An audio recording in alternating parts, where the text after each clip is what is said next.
Dave, this is. I think obviously everyone knew kind of what this season ended up being, a lot of growth and integrating young players. Regardless of personal frustrations, this is 5 years in a row in the playoffs. That's still very much a part of how Rocky is on today, right? Lots of frustration, especially, when there was, we thought we had some good enthusiasm coming out of training camp last year. We had a good record in preseason. Our young players looked like they were coming, but then early in the early struggles, and then getting a lot of young players their feet wet, and then December was a tough month for us and really put us behind the 8 ball. That being said, the second half of the season, I thought there was some real growth in our group that not just growth that I think it's sustainable growth that the organization can look forward to.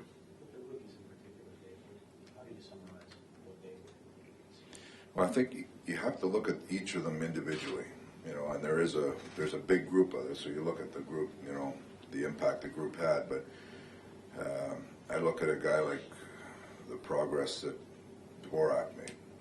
If you look at him, the first 41 games compared to the second, it's not even close. He's a real good player. Chychrun came in and really, he was one of the guys that. Going into camp, I would have said he wasn't going to play on our team, and he basically willed himself on our team.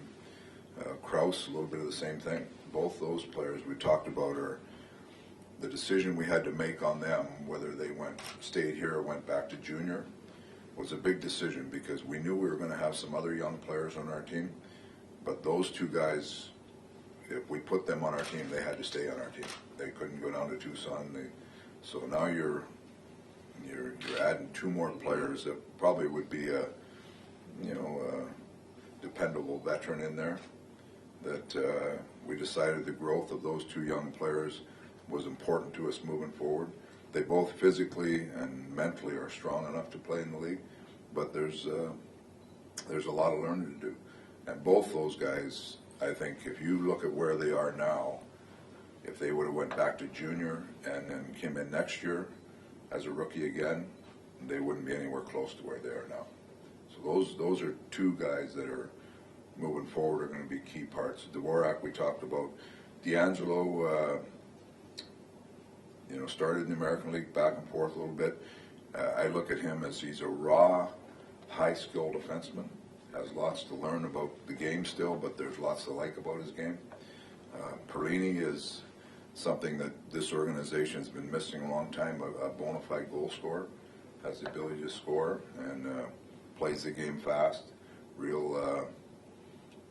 He's going to be a good player for a long time. Pretty driven player too, kind of a interesting personality, kind of a happy-go-lucky guy, but really is a driven player. Where are we going after that? There's so many of them. Fisher, Dauphin will be a guy that will push hard for our lineup next year. Fisher will be a guy that will push hard for our lineup next year.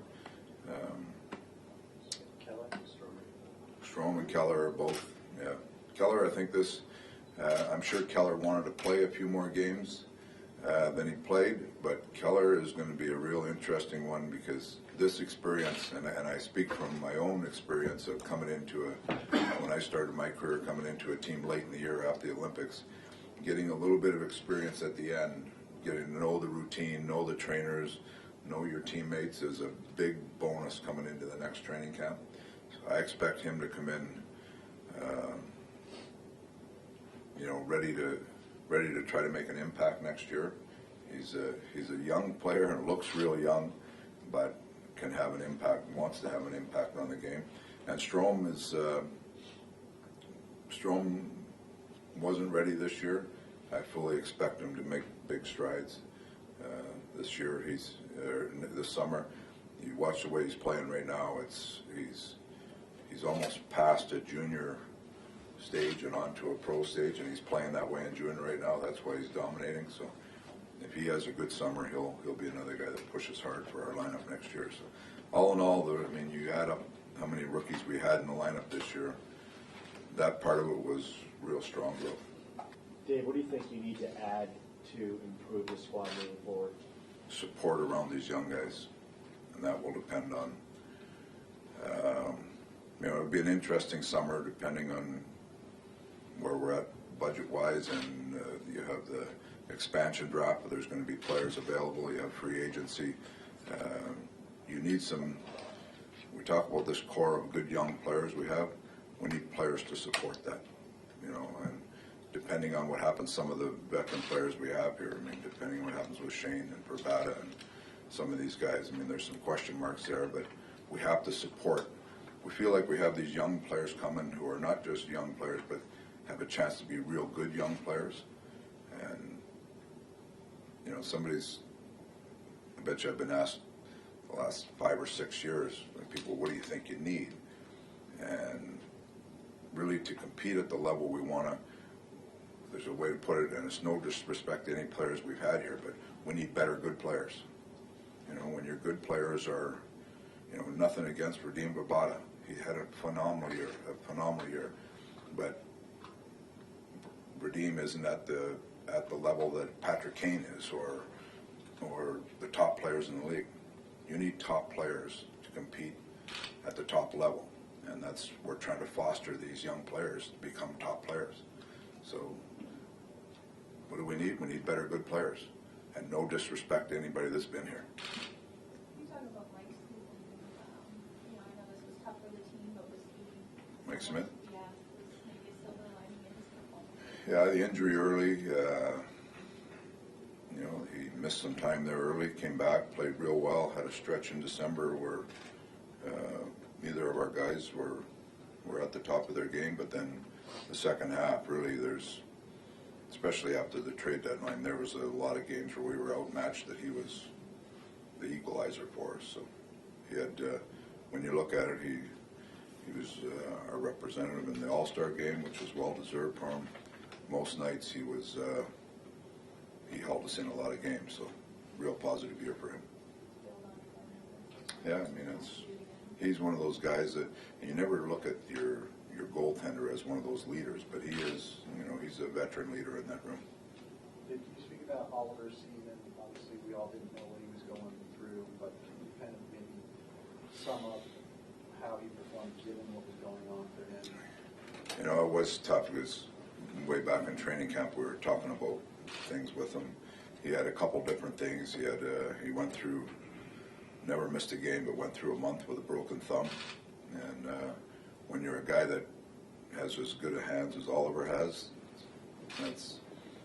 I didn't have good hands like that, and when you broke your thumb, it didn't affect me much, but it affected Oliver.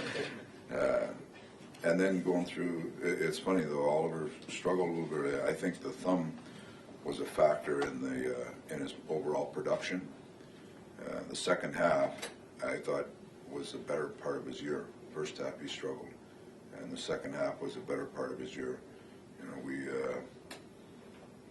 tried just about every partner we could with him, trying to solidify some things. But the second half, I've done a lot of looking at the stats from not just scoring, but scoring chance stuff and that. And he was the last 30 games or so, he was a little more normal for what I expect from him.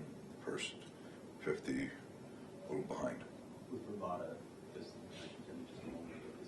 does his future then depend on what you guys do this summer? You know what? John and I and all the staff will sit down here the next couple of weeks and kind of go through everything, try to figure out where we are with everything. Like you say, put the template in place and put the slots in and see what we need. But you can't deny that he had an outstanding season for us. He's a right-handed skill guy that is. I think if you ask him, he's a good match for us, and we know he's a good match for us. So we'll see where that goes. Is that your schedule then for the roster evaluation to happen over the next couple of weeks? We've got some meetings in early May that we'll get into, but there's no hurry right now. How do you evaluate Max this season since he missed a chunk of time? Up and down a little bit with, if you look at, again, I do a lot of the stats that aren't stats that you people see. Early on in the year, he wasn't the puck wasn't going in for him, and we weren't scoring as a team very much, so his stats looked down, but he was still creating a lot of stuff. Came back after the injury, took him a few weeks to get up and going. With a hand injury, when you're a skill guy, that took him a few weeks to get going. But the last part of the season, I thought he played real well. He's another guy that kind of gets overlooked, but he's a guy that will steadily push himself into that leadership role too. He's a key player for us moving forward. Dave, the relationship with Tucson, having them so close after a season now, how would you describe how that worked? It was good to get it up and going. I think that's one of the most undervalued things of the organization moving forward, is having them right there, the working relationship between the two teams. And unfortunately, a lot of the players that we thought might be down there ended up playing for us this year. So the second half of the season was tough for them, but they've got things up and running now. I give Doug Sotart and the coaches down there a lot of credit that to get a team up and going, get a whole staff, not just hockey staff, but business staff, medical staff, everything, and then the challenge of Craig Cunningham early in the year. I mean, it was they did a remarkable job down there. So it's a great start. I think there's still lots of momentum to build from that, but that's a relationship that will, as you're building an organization, that's probably not the one that's on the front and center. Everybody wants to talk about great young rookies, but that will be a cornerstone of building an organization that can be sustainable. You mentioned also you're going to meet with everyone today. Is there some one unique message that you're trying to get across to these guys before you for the summer? Is there one key thing you want them to think about? Well, it depends on the player. There's going to be some of them think about your future. What do you want to do? Some of them get to work this summer, and so each of them is different. You have young players that we have goals in place for them, but each individual is different. There's a different message for everybody.